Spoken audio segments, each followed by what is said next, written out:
Hi everyone, I'm Dalila. So today, I'm going to briefly explain about the systems on a cruise ship.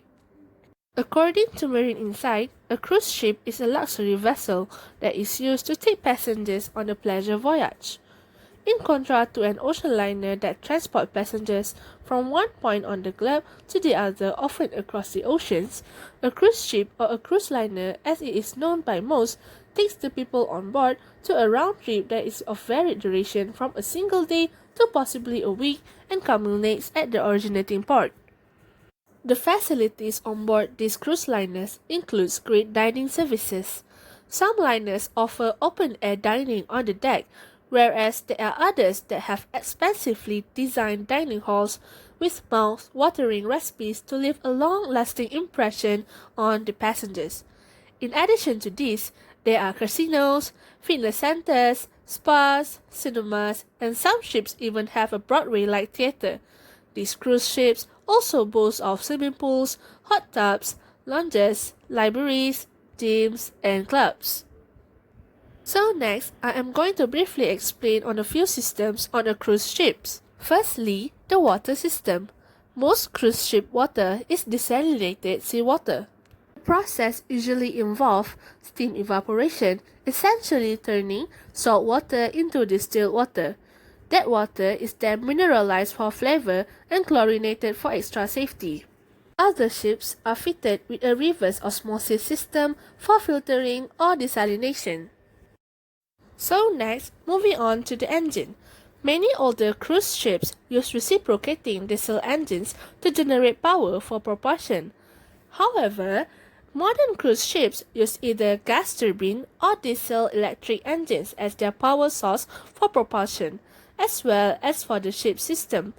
The larger the cruise ship, the greater the demand for electrical power. The aeroderivative gas turbine will use the compressed air to ignite in a combustion chamber. Then, it will generate heat that is converted from mechanical energy into electrical power. The hot exhaust is forced over a turbine that spins to mechanically drive a shaft.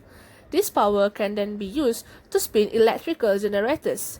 Diesel electric engines work much the same way, yet use a direct drive system rather than a turbine. Output shafts are connected to electrical generators to produce electrical power.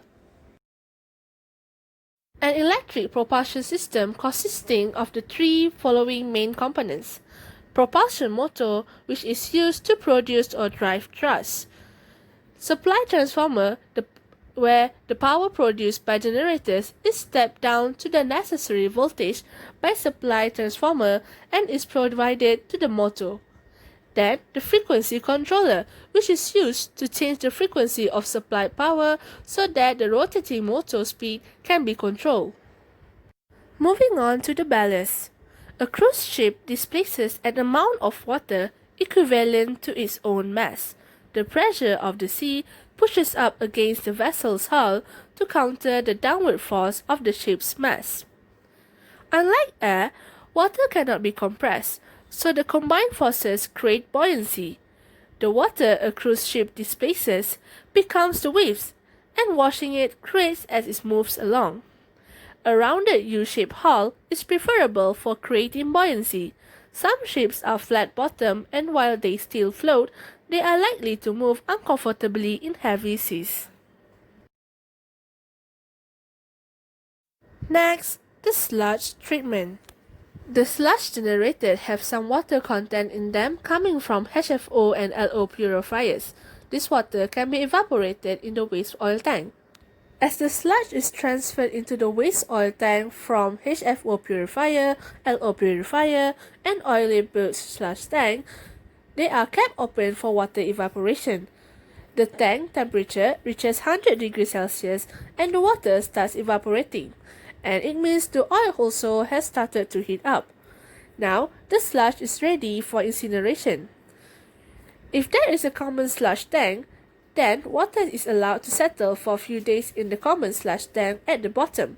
After the water has been settled, suction from the bottom is taken and transferred to waste oil tank for water evaporation.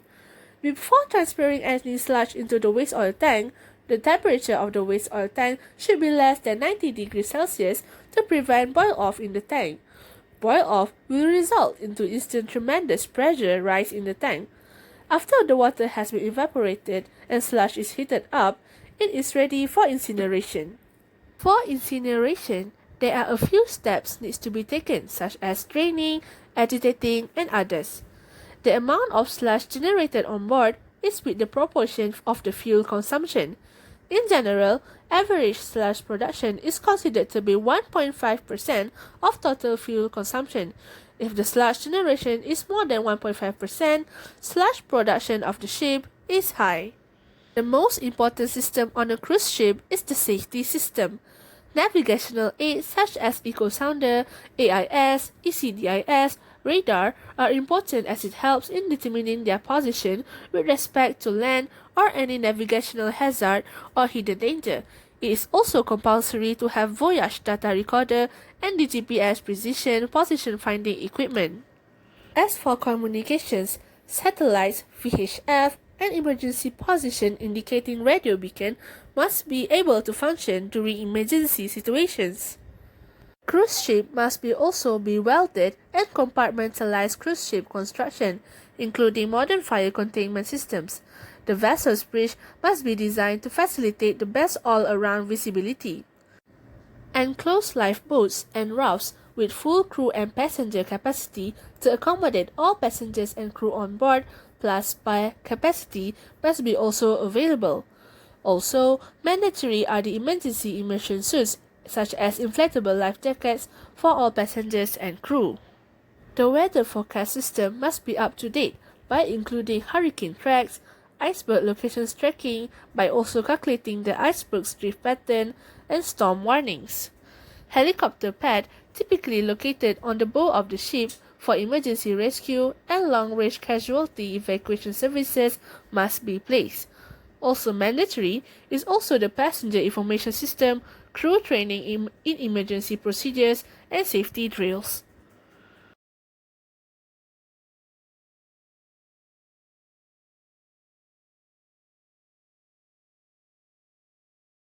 Before I end my presentation, I hope that I will give you at least a little bit of info regarding the systems on a cruise ships. I hope this will add more knowledge regarding cruise ships. Thank you for spending your time listening to my presentation. See you!